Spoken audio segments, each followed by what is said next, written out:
কুরবানির সাথে আকিকা দেয়া যাবে কিনা, এক্ষেত্রে আমরা উত্তরে বলবো যে কুরবানি এবং আকিকা আপনাদের খেয়াল রাখতে হবে যে দুটি ভিন্ন দুটি ইবাদত।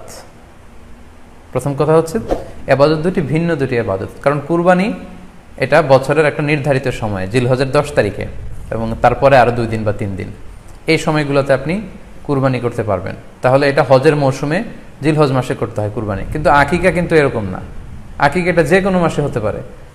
আকিকাটা হচ্ছে নবজাতক সন্তানের ভূমিষ্ঠ হওয়ার পরে শুকরিয়া স্বরূপ আল্লাহর কাছে যে কুরবানিটা করতে হয় সেটাকে আমরা বলি আকিকা। হাদিসে এসেছে আকিকা।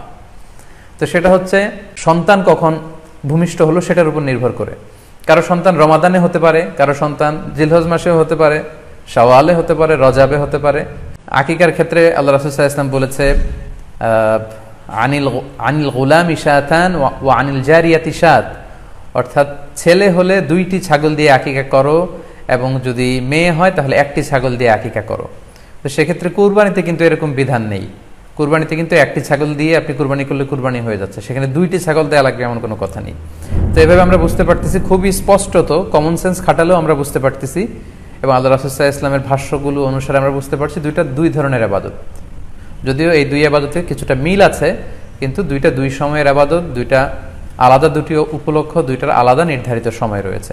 যেমন আকিকার ক্ষেত্রে সুন্নাহ হচ্ছে বাচ্চা যেদিন জন্মগ্রহণ করবে তার 7ম দিন শেষে 7 দিন পরে আপনি আকিকা করবেন। আল্লাহ রাসূল সাল্লাল্লাহু আলাইহি ওয়াসাল্লাম বলেছেন কুল্লু গুলামিন মুরতাহানুন বিআকিকাতিহি তুযবাহু আনহু ইয়াওমা সাবিহি, প্রত্যেক সন্তানের আকিকা দিতে হয় তার 7ম দিনে, ওয়া ইউহলাকু ওয়া ইউসাম্মা, এবং 7ম দিনে মাথার চুল ফেলে দিতে হয়, তার সুন্দর একটি নাম রাখতে হয়। তাহলে আকিকার বিধান হচ্ছে সম্মানিত সুধী সন্তান জন্মগ্রহণ করার 7 দিন পরে। আমরা বুঝতে পারলাম আল্লাহ রাসূল সাল্লাল্লাহু আলাইহি ওয়াসাল্লামের ভাষ্য অনুযায়ী, কথা অনুযায়ী, কওল অনুযায়ী। এবার যদি আমরা আল্লাহ রাসূল সাল্লাল্লাহু আলাইহি ওয়াসাল্লামের আমল দেখি, ওনার ব্যক্তিগত আমল কি ছিল, সেক্ষেত্রে সহিহ ইবনে হিব্বানের একটি হাদিস উল্লেখ করব, যেটিকে ইবনে হাজার আল আসকালানি উনি ওনার ফাথুল বারিতে সহিহ হিসেবে উল্লেখ করেছেন। আয়েশা রাদিয়াল্লাহু তাআলা আনহার বর্ণনা, তিনি বলেন যে আক্কা রাসূলুল্লাহ সাল্লাল্লাহু আলাইহি ওয়াসাল্লাম আনিল হাসানি ওয়াল হুসাইনি ইয়াউমা সাবিঈ ওয়া সাম্মাহুমা। আল্লাহ রাসূল সাল্লাল্লাহু আলাইহি ওয়াসাল্লাম নিজে ওনার দৌহিত্র অর্থাৎ ওনার নাতি হাসান এবং হুসাইনের আকিকা নিজে করেছেন 7ম দিনে, এবং 7ম দিনে তাদের নাম রেখেছেন। একজনের নাম রেখেছেন হাসান, আরেকজনের নাম হুসাইন।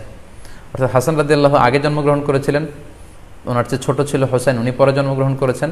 তো ওনাদের জন্মের পরে 7 দিন পরে আল্লাহ রাসূল সাল্লাল্লাহু আলাইহি ওয়াসাল্লাম ওনাদের আকিকা দিয়েছিলেন, এবং 7ম দিনে উনি আকিকাও দিয়েছেন এবং তাদের নামও রেখেছেন। তাহলে আল্লাহ রাসূল সাল্লাল্লাহু আলাইহি ওয়াসাল্লামের কওলি হাদিস, ওনার ভাষ্য মতে আমরা জানলাম উনি বলেছেন 7ম দিনে আকিকা দিতে হয়, এবং ওনার ব্যক্তিগত আমল থেকে আমরা জানতে পারলাম যে উনি ওনার 2 নাতির আকিকা দিয়েছেন 7ম দিনে এবং নাম রেখেছেন। তাহলে এ থেকে আমরা সুস্পষ্ট বুঝতে পারি যে আকিকা দিতে হয় সন্তান জন্মগ্রহণ করার 7 দিন পর, 7ম দিনে। যদিও তবারানিতে আরেকটি হাদিস এসেছে যেখানে বলা হয়েছে যে আকিকা 7ম দিনেও দেয়া যায়, 14তম দিনে দেয়া যায়, 21তম দিনে দেয়া যায়। যদি 7ম দিনে কেউ দিতে না পারে কোনো কারণে, তাহলে 14তম দিন, না পারলে 21তম দিন। তাহলে সুস্পষ্টভাবে উল্লেখ আছে যে আকিকার সময়সীমা 7ম দিনের কথা আমাদেরকে বলা হয়েছে। তো সেক্ষেত্রে আপনার সন্তান জন্মগ্রহণ করলে আপনি শুকরিয়া স্বরূপ আত্মীয় স্বজনকে খাওয়াবেন, আকিকার গোশত নিজেরাও খাবেন। তো এটা যদি আপনি কুরবানির জন্য রেখে দেন তাহলে তো সন্তান দুনিয়াতে আসার এই আনন্দটা থাকে না।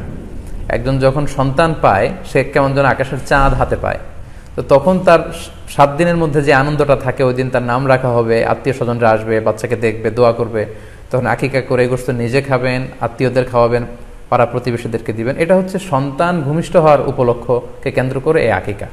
সো এটাকে কুরবানির সাথে মিক্স আপ করার কোনোই প্রয়োজন নেই, এবং এক্ষেত্রে সুস্পষ্ট গাইডলাইন হচ্ছে যে 7ম দিনে আকিকাটা দিতে হয়। সো আমরা যেন 7ম দিনে আকিকাটা দেই।